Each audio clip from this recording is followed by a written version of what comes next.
Today is victory over yourself of yesterday. Tomorrow is your victory over lesser men. These are the words of Miyamoto Musashi, a name that echoes through centuries, synonymous with invincibility.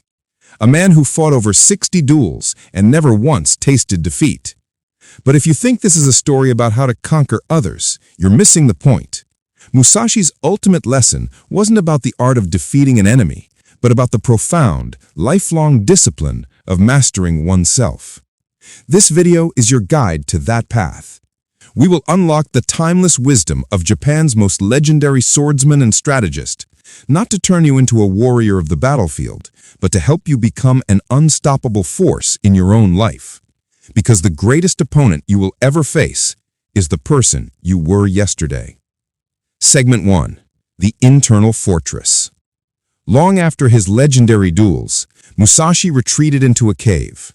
There, in his final days, he didn't write about his victories or his fame. He wrote a short, stark list of 21 principles for living. He called it the Dokkodo, which translates to the way of walking alone.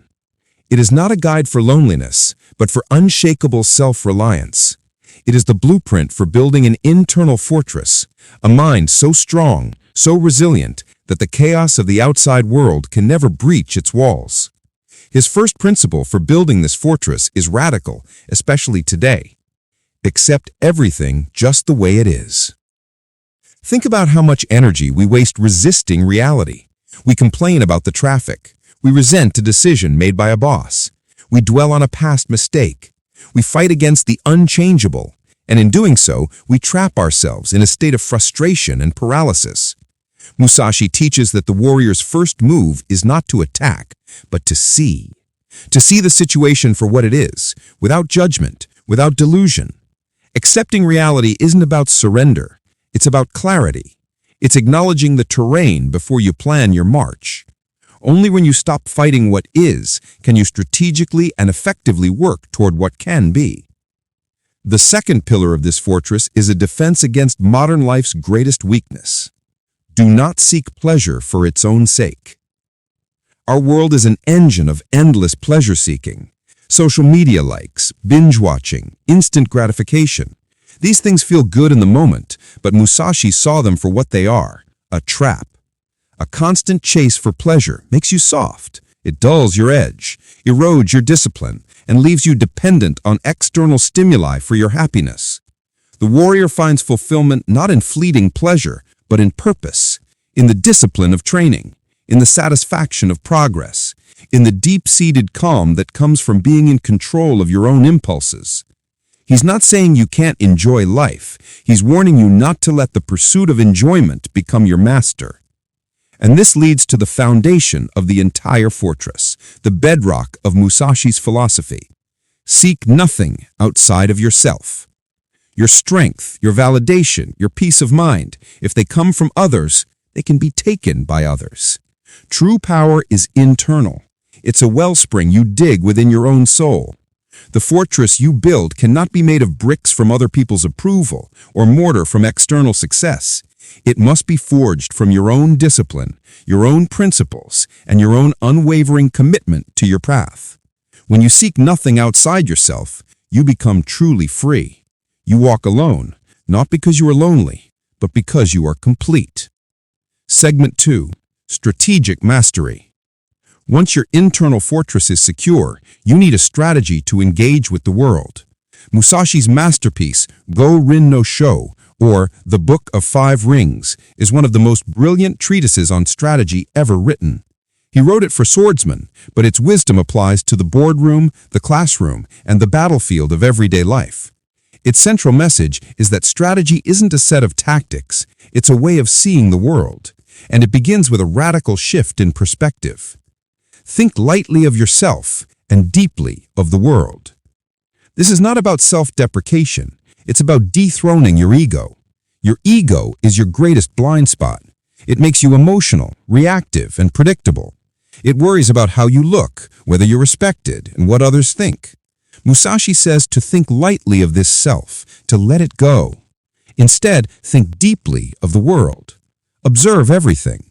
Understand the motivations of others. See the underlying patterns in your industry, in your relationships, in your own behavior. When you are no longer the center of your own universe, you can finally see the universe clearly. You move from being a character in the play to being the director. A strategist who sees clearly never becomes rigid. They embody Musashi's concept of fluidity. He famously compared his strategy to water. Water has no single form. It can be a gentle mist or a crushing wave. In a cup, it becomes the cup. In a riverbed, it becomes the river. It adapts, but it never loses its essential nature. This is the mind of a master strategist. Do not be predictable. If your competitors expect you to be aggressive, be patient. If your opponent thinks you will follow a pattern, break it. Rigidity is death. Adaptability is life. But how do you develop this perception, this fluidity? Musashi's answer is simple and unrelenting. The way is in training. Not some of the time, not when you feel like it. The path to mastery is paved with daily, disciplined, and relentless practice. You do not drill a technique 1,000 times to get it right. You drill it 1,000 times so that you can never get it wrong. The training forges skill into your very bones until strategy is no longer something you think about, but something that you are. It becomes instinct. This is the essence of mastery, to make the conscious unconscious. Segment 3. Practical application. So, how do we, living in the 21st century, apply the code of a 17th century samurai? The principles are timeless. Let's talk about your career. Thinking deeply of the world means you're not just doing your job. You're studying your industry. You're anticipating market changes before they happen. You're observing the flow of power and opportunity. Instead of reacting to change, you position yourself to benefit from it. That's strategic mastery. It's not about office politics. It's about becoming so valuable, so forward-thinking, that you become indispensable. Now, consider your habits. Applying the principle of the way is in training can transform your life. You want to learn a language? Don't just study for 3 hours on a Sunday. Practice for 20 minutes every day. Want to get fit? It's not the one heroic workout that matters. It's the daily commitment to move, to stretch, to show up. Small daily disciplines compound into massive results. This is the warrior's approach to self-improvement. And finally, resilience. You will face setbacks. You will fail. A project will collapse, a relationship will end, a plan will go wrong. In that moment, Musashi's wisdom is your shield. Accept everything just the way it is. Don't dwell on what could have been. Accept the new reality. This is the situation now. See it clearly, without the fog of ego or regret. Then, with the cool mind of a strategist, you plan your next move. A setback is not a defeat. It is simply new information. So, I have a challenge for you. Don't try to change everything at once. The way is walked one step at a time. For the next 7 days, choose one of Musashi's principles. Maybe you'll practice accepting a daily frustration without complaint. Maybe you'll dedicate just 15 minutes a day to training one skill. Choose one. Commit to it. That is your first step on the path. Miyamoto Musashi's legacy isn't about the 60 men he defeated. It's about the one man he conquered every single day. Himself. The way of the warrior is a path of subtraction, not addition. It's about shedding the ego, the distractions, the dependence on things outside of your control.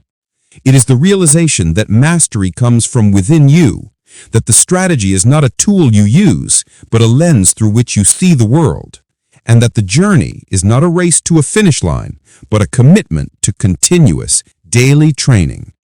The way of the warrior is not about becoming someone else. It is the lifelong process of becoming more of who you truly are. The path is open. All you have to do is walk it.